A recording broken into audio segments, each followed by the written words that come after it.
ಬೆಳವಣಿಗೆಗಳು ನೋಡಿದಾಗ ಅವರ ಸ್ವಂತ ಪಕ್ಷದ ಶಾಸಕರುಗಳು ಬೀದಿನಲ್ಲಿ ಇಳಿದು ಸಾರ್ವಜನಿಕ ವಲಯದಲ್ಲಿ ಮಾಧ್ಯಮಗಳ ಮುಂದೆ ಬಂದು ಮುಖ್ಯಮಂತ್ರಿಯ ಕುರ್ಚಿಯ ಬದಲಾವಣೆ ವಿಚಾರಕ್ಕೆ ಸಂಬಂಧಪಟ್ಟಂತೆ ನಿರಂತರವಾಗಿ ಚರ್ಚೆಯನ್ನ ಮಾಡ್ತಾ ಇರ್ತಕ್ಕಂಥದ್ದು ನೋಡಿದ್ರೆ ಬಹುಶಃ ಇದು ಮಾನ್ಯ ಮುಖ್ಯಮಂತ್ರಿಗಳ ಕೊನೆಯ ಬಜೆಟ್ ಏನು ಅಂತಕ್ಕಂಥದ್ದು ನಾವಾದ್ರೂ ಕೂಡ ಭಾವಿಸ್ಬೇಕಾಗ್ತದೆ.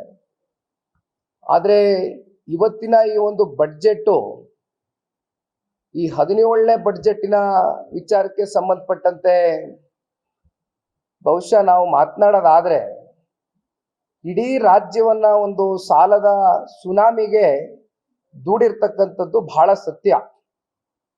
ಕಾರಣ ಕಳೆದ 3 ವರ್ಷಗಳಿಂದ ನಾವು ನೋಡ್ತಾನೆ ಬಂದಿದ್ದೇವೆ ಎಷ್ಟು ಪ್ರತಿ ವರ್ಷವೂ ಕೂಡ ಸಾಲದ ಹೊರೆ ನಮ್ಮ ಪ್ರತಿಯೊಬ್ಬ ಕನ್ನಡದ ನಾಗರಿಕನ ಹೆಗಲ ಮೇಲೆ ಹಾಕ್ತಾ ಇದ್ದಾರೆ ಅಂತಕ್ಕಂಥದ್ದು ಬಹುಶಃ ಇವತ್ತಿನ ಈ ಒಂದು ಬಡ್ಜೆಟ್ ಅನ್ನ ನೋಡಿದಾಗ ಮೊದಲನೇ ವರ್ಷದ ಬಡ್ಜೆಟ್ 1 ಲಕ್ಷ ಕೋಟಿಗೂ ಹೆಚ್ಚು ಮೀರಿತ್ತು ಸಾಲ. ಮತ್ತೆ ಎರಡನೇ ಬಡ್ಜೆಟ್ ಕೂಡ 1 ಲಕ್ಷ ಕೋಟಿಗೂ ಹೆಚ್ಚು ಸಾಲ ನಮ್ಮ ತಲೆಗೆ ಹಾಕಿದ್ರು. ಆದ್ರೆ ಇವತ್ತು ಹೆಚ್ಚು ಕಮ್ಮಿ 1.32 ಅಂದ್ರೆ 1,32,000 ಕೋಟಿಯಷ್ಟು ಸಾಲದ ಹೊರೆಯನ್ನ ಇವತ್ತು ಪ್ರತಿಯೊಬ್ಬ ಕನ್ನಡಿಗನ ಹೆಗಲ ಮೇಲೆ ಇದನ್ನ ಇನ್ನೊಂದು ಸ್ವಲ್ಪ ವಿಂಗಡಿಸಿ ಹೇಳಬೇಕು ಅಂತಕ್ಕಂಥದ್ದಾದ್ರೆ ಕಳೆದ 3 ವರ್ಷದಲ್ಲಿ ಏನೊಂದು 76,000 ಪ್ರತಿಯೊಬ್ಬ ಈ ರಾಜ್ಯದ ನಾಗರಿಕನ ಮೇಲೆ ಸಾಲ ಇತ್ತು, ಅದು ಇವತ್ತು 1,12,000ಕ್ಕೆ ಹೋಗಿ ತಲುಪಿದೆ. ಅಂದ್ರೆ ಕೇವಲ 3 ವರ್ಷದಲ್ಲಿ 5,22,000 ಕೋಟಿ ಸಾಲ ಇದ್ದಂತ ನಮ್ಮ ರಾಜ್ಯ ಅದನ್ನ ಹೆಚ್ಚು ಕಮ್ಮಿ ಬಹುಶಃ ಮುಂದಿನ ಸಾಲ ಅಷ್ಟರಲ್ಲಿ ಅದು 8,24,000 ಕೋಟಿಯಷ್ಟು ಸಾಲದ ಸಂಪೂರ್ಣ ಭಾರವನ್ನ ಇವತ್ತು ನಮ್ಮ ಕನ್ನಡಿಗರ ಮೇಲೆ ಹಾಕಿರ್ತಕ್ಕಂಥದ್ದು ಬಹುಶಃ ಈ ಕರ್ನಾಟಕ ರಾಜ್ಯದ ಒಂದು ದೊಡ್ಡ ಸಾಧನೆ ಇರ್ಬೋದೇನೋ ಅವರ ಅಭಿಪ್ರಾಯದಲ್ಲಿ. ಆದ್ರೆ ಇವೆಲ್ಲವನ್ನ ನೋಡಿದಾಗ ಒಂದು ನಮಗನ್ಸಿದ್ದು ಇವತ್ತು ಯಾತಕ್ಕೋಸ್ಕರ ಈ ಒಂದು ಕಪ್ಪು ಪತ್ರವನ್ನ ನಿಮ್ಮ ಮುಂದೆ ಬಿಡುಗಡೆ ಮಾಡಿದ್ವು. ಈ ನಾಡಿನ ಕನ್ನಡಿಗರ ಒಂದು ಧ್ವನಿಯಾಗಿ ಇವತ್ತು ಜನತಾದಳ ಪಕ್ಷ ಕೆಲಸ ಮಾಡ್ತಾ ಇದೆ. ಏನೇನು ಅನಾಹುತಗಳು ಕಳೆದ 3 ವರ್ಷದಲ್ಲಿ ಸಂಪೂರ್ಣ ಬಹುಮತ ಬಂದಂತ ಈ ರಾಜ್ಯ ಸರ್ಕಾರದ ಈ 3 ವರ್ಷದ ಅವಧಿಯಲ್ಲಿ ನಡೆದಿರ್ತಕ್ಕಂಥ ಫೈನಾನ್ಷಿಯಲ್ ಮಿಸ್ಮ್ಯಾನೇಜ್ಮೆಂಟ್ ಏನಿದೆ ಸಂಪೂರ್ಣವಾಗಿ ನಮ್ಮ ರಾಜ್ಯವನ್ನ ಮುಂದಿನ ದಿನಗಳಲ್ಲಿ ಒಂದು ರೀತಿ ಆರ್ಥಿಕವಾದಂತ ಸಂಕಷ್ಟದ ದಿನಗಳನ್ನ ಎದುರಿಸ್ತಕ್ಕಂಥದ್ದಕ್ಕೆ ಈಗಾಗಲೇ ಬಹಳ ದಿಟ್ಟವಾದಂತ ಹೆಜ್ಜೆ ಇಟ್ಟುಬಿಟ್ಟಿದ್ದಾರೆ ಕಾಂಗ್ರೆಸ್ನ ಸರ್ಕಾರ.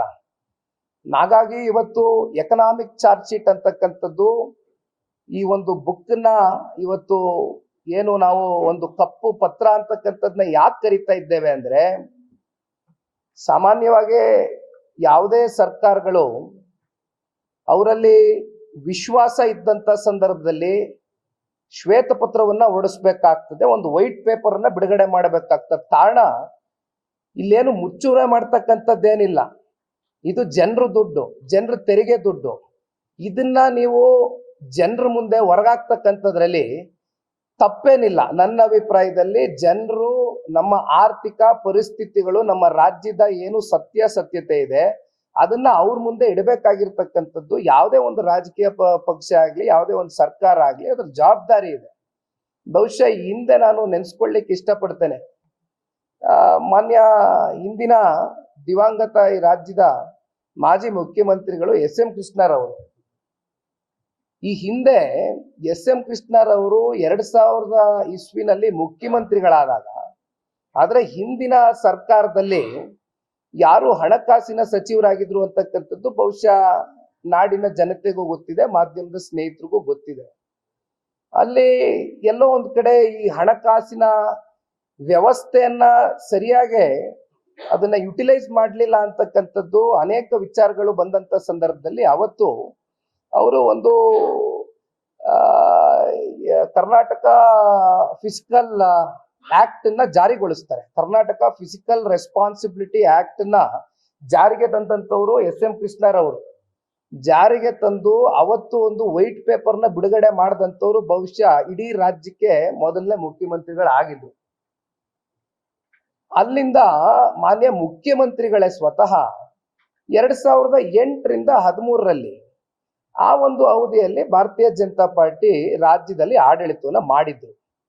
13ರಲ್ಲಿ ಇವರು ಮುಖ್ಯಮಂತ್ರಿಗಳಾಗ್ತಾ ಇದ್ದಂಗೆ ಹಿಂದಿನ ಸರ್ಕಾರದ ಶ್ವೇತಪತ್ರವನ್ನ ಹೊರಡಿಸಿದ್ರು ಕೂಡ ಬಹುಶಃ ಈ ರಾಜ್ಯದ ಇತಿಹಾಸ ಅದು. ಹಾಗಾಗಿ ಇವತ್ತು ನಾವು ಕೇಳಲಿಕ್ಕೆ ಇಷ್ಟಪಡ್ತೇವೆ, ಮಾನ್ಯ ಮುಖ್ಯಮಂತ್ರಿಗಳಿಗೆ ಜನತಾದಳ ಪಕ್ಷದ ವತಿಯಿಂದ ನಮ್ಮ JDLP ನಾಯಕರು, ಎಲ್ಲ ನಮ್ಮ ಗೌರವಾನ್ವಿತ ಶಾಸಕರು, ಅದು ಮೇಲ್ಮನೆ ಇರ್ಬೋದು ಕೆಳಮನೆ ಇರ್ಬೋದು, ಎಲ್ಲರೂ ಕೂಡ ಇವತ್ತು ಬಂದು ಕೂತು ಒಂದು ನಿಮ್ಗೆ ಬಹಳ ಸ್ಪಷ್ಟವಾಗಿ ಗಟ್ಟಿಯಾಗಿ ಈ ಸಂದರ್ಭದಲ್ಲಿ ಆಗ್ರಹಿಸ್ಲಿಕ್ಕೆ ಬಯಸ್ತೇವೆ. ರಾಜ್ಯದ ನಿಜವಾದಂತ ಆರ್ಥಿಕ ಪರಿಸ್ಥಿತಿ ಎಲ್ಲಿಗೆ ಹೋಗಿ ತಲುಪಿಸಿದ್ದೀರಿ, ಇದನ್ನ ದಯವಿಟ್ಟು ನಮ್ಗೆ ಒಂದು ವೈಟ್ ಪೇಪರ್ ಅನ್ನ ಈ ಕೂಡಲೇ ನೀವು ಬಿಡುಗಡೆ ಮಾಡಬೇಕು ಅಂತಕ್ಕಂಥದ್ದು ನಾವು ಬಹಳ ಗಟ್ಟಿ ನಿಲುವಿಂದ ನಿಮ್ಗೆ ಆಗ್ರಹ ಪಡಿಸ್ಲಿಕ್ಕೆ ಇಷ್ಟಪಡ್ತೇವೆ. ಈ ಸಂದರ್ಭದಲ್ಲಿ ಜೊತೆಯಲ್ಲಿ ಈಗಾಗಲೇ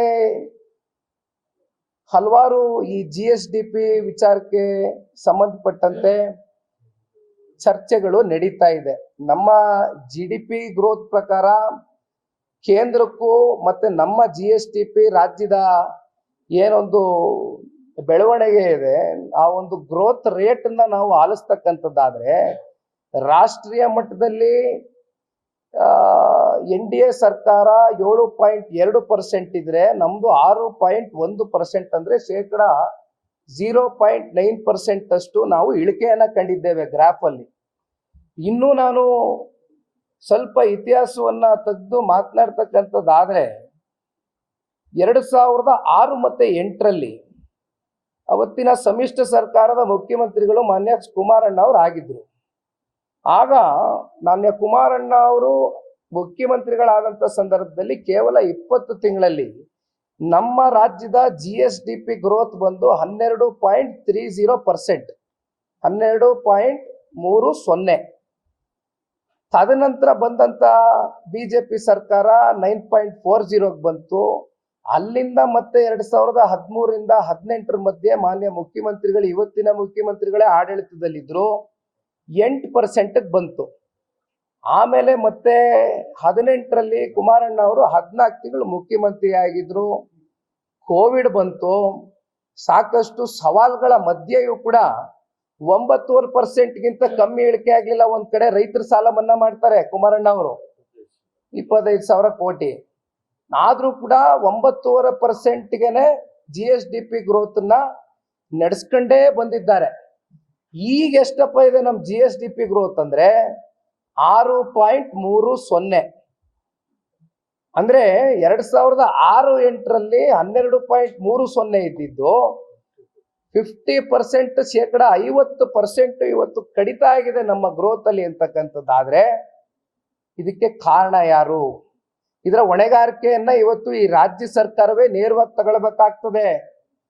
ಕಾರಣ, ಹಿಂದಿದ್ದಂತ ಸರ್ಕಾರದಲ್ಲಿ ನಮ್ಗೆ ತೆರಿಗೆ ಮೂಲಕ ಬರ್ತಾ ಇದ್ದಂತ ಆದಾಯ ಹೆಚ್ಚು ಕಮ್ಮಿ 1,28,00,000 2 ಲಕ್ಷ ಕೋಟಿಗೆ ಹೋಗಿ ತಲುಪಿದೆ. 2,11,000 crores ಈಗ ತಲುಪಿದೆ. ಆಗಿದ್ದು 1,28,000 ಕೋಟಿ. ಅಂದ್ರೆ ಹೆಚ್ಚು ಕಮ್ಮಿ 73,000 ಕೋಟಿಯಷ್ಟು ನಮ್ಗೆ ಆದಾಯ ಹೆಚ್ಚಾಗಿದೆ.